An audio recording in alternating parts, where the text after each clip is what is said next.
Alright, boys and girls, BJ Hathaway here, back with another swing analysis, and appreciate the feedback on the one for Rory McIlroy. Got a lot of good comments and a lot of views, so please do so again. If you got any questions about something you see here, or you have some comments on YouTube, please post and we'll be glad to hear what you have to say.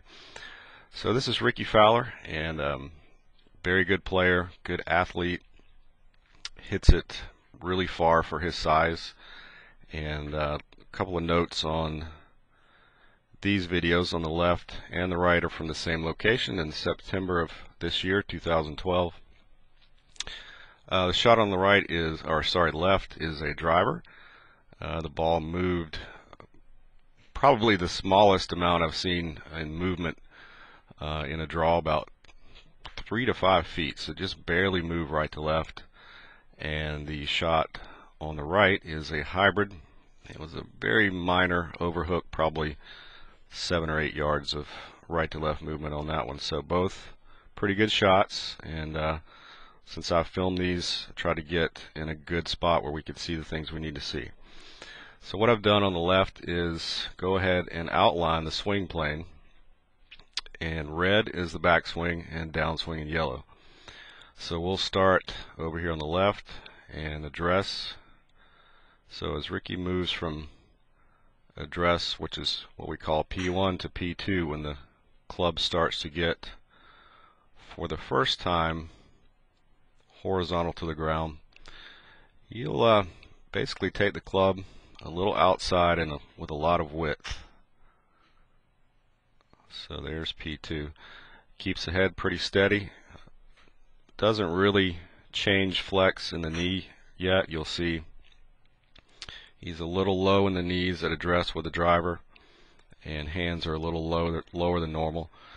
I think he takes the club outside because he was taught to keep that width, so he really keeps the club out wide to P2. Okay.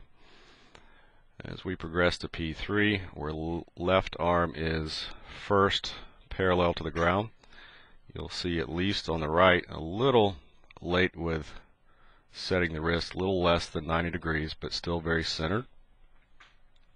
As we get driver there, you'll see the club is still hanging around a little outside the original shaft plane, and that's because he doesn't really rotate his forearms for quite a while. So he's just now going to start having some rotation in this left arm here.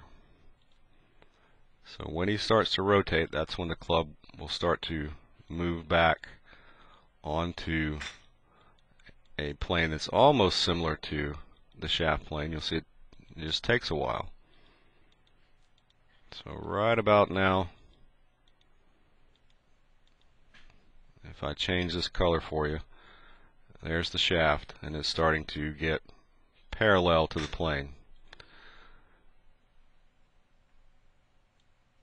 So as we get him all the way up to the top,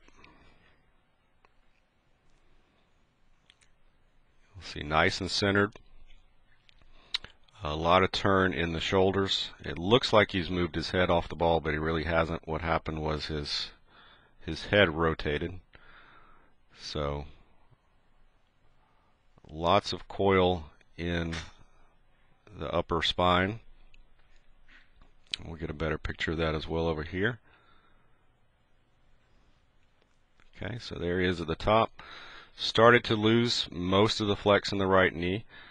That's going to help him turn the the hips on a slant, so that the right hip is a little bit higher than the left. Okay, so how does he start down?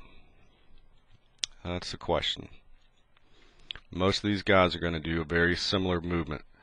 Rickie kind of lays the shaft off at the top, but you'll see the lead arm is pretty much, again, parallel to what would be the shaft plane, which is approximately there. So Rickie uses a very subtle slide of the hips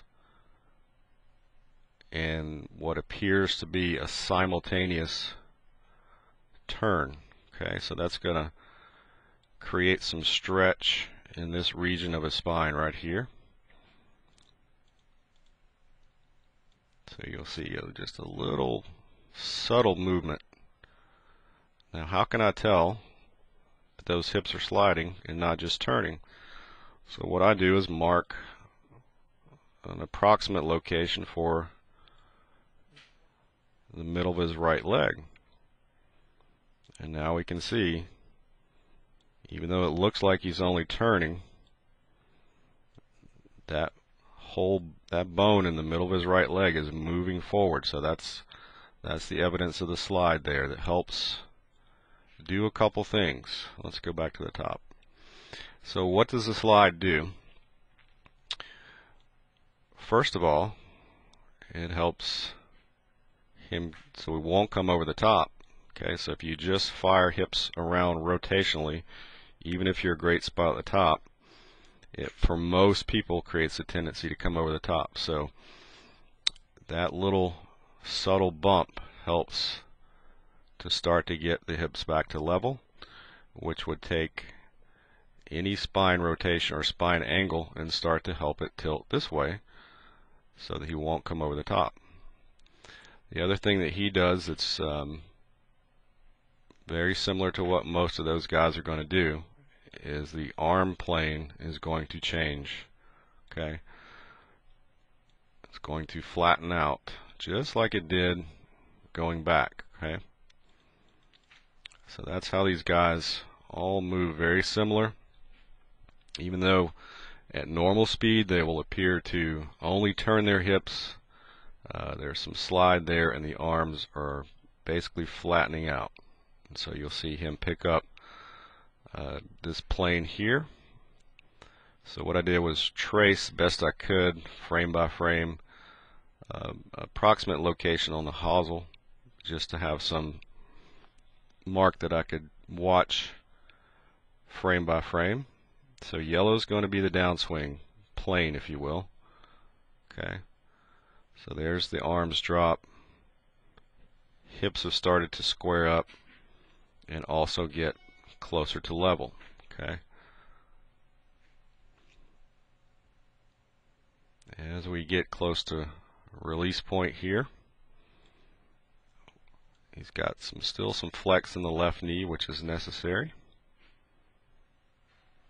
And that club's going to track almost perfectly down the original swing plane set up by the shaft at address.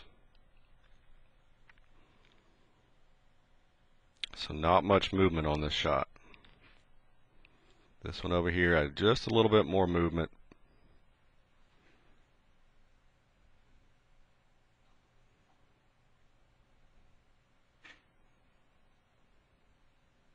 Nice clean finish for both of these swings. So what can we learn from a swing like this? It's a little bit different with the takeaway. Quite wide and outside. Really late with the rotation of the forearm. But then, the moral of the story is that he gets the club on a good plane with the arm at the top. And then he creates that kind of key movement where the hips slide forward, the left arm drops back down, the rotation pulls the arms into full extension, which is a little early for my taste, but he's a tour pro. Okay, so nothing real critical to say about this golf swing because it works. Okay, and that's the thing we have to realize as teachers and students of the game is there are no perfect swings. There are models. There are things we can use to build golf swings from. There are templates and there are movement patterns that we would prefer. But any swing, if it has enough of the right elements that work for that swing, can work. And so some people would look at that swing and say, well, we've absolutely have to change this backswing. It's way too outside, it's way off plane, and it's never going to work. And this is just proof that if you know what you're doing with what you've got, you can definitely make it work, and you can play very, very good golf. Okay.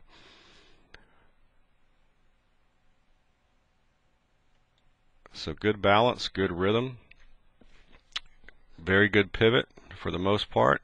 Maybe slightly different than some, but again, if you can match the elements to the swing, then that swing can be repeatable, and that's what these guys do. Is the bottom line is none of them are perfect, but they know how to repeat the motion that they have. Okay. So not a long look, but just a look at some key things that I think will help you to understand if you've got some similar movements in your swing, what do you need to look for, and how do you make those pieces work. Okay. So thanks for joining me, and again, I appreciate you stopping by our YouTube channel.